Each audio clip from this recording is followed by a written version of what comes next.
Merci beaucoup. Bien, c'est bien moi, le professeur Prince Kodimouche. Je suis enseignant. Aujourd'hui, je me spécialise beaucoup au développement personnel, au leadership et à l'entrepreneurship.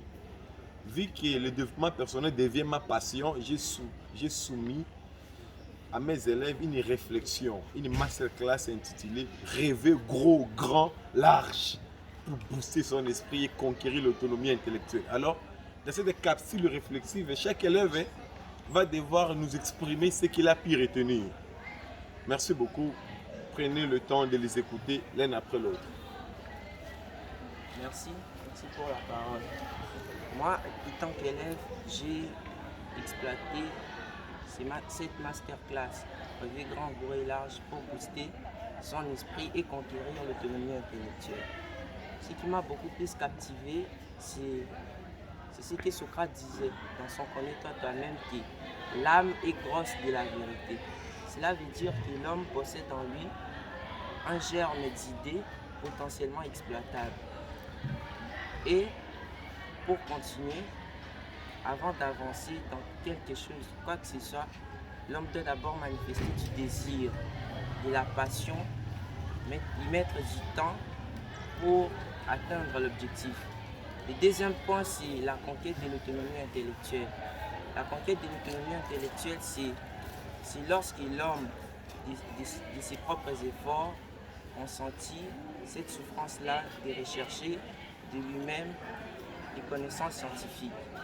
Et cela s'avère être la clé d'une réussite sans précédent pour une vie basée sur l'échange, l'apprentissage, la liberté, la richesse, tant intellectuelle que physique.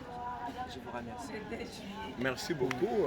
Nous allons appeler l'élève Bapende pour venir donner en lui-même aussi ce qu'il a pu retenir de cette masterclass. Merci beaucoup. Bonjour à tous. Bonjour. Après avoir constamment lu cette capsule réflexive intitulée Rêver grand, gros et large pour booster son esprit et conquérir l'autonomie intellectuelle, j'ai finalement compris que rêver grand, gros et large, c'est enrichir son esprit par des riches pensées capables de transformer l'homme d'une manière inimaginable.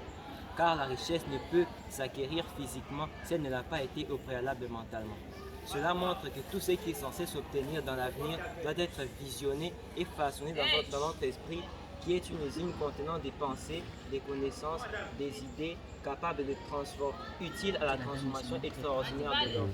C'est pourquoi, avant de viser un objectif, nous devons commencer par le désir, la faim et la soif de réussir, car ça constitue la base d'une vie meilleure que l'on souhaite avoir dans l'avenir. J'ai aussi compris que l'homme, dans son périple vers l'évolution, doit travailler sans répit, doit affronter avec vigueur tous les obstacles auxquels il est confronté. Il doit apprendre constamment de ses erreurs et des erreurs de ses proches afin d'être un être transformé, pouvant marquer positivement sa propre vie et celle des autres. Et comme leçon morale à retenir, l'important n'est pas de voir ce que nous sommes présentement, mais ce que nous voulons devenir. Je vous remercie.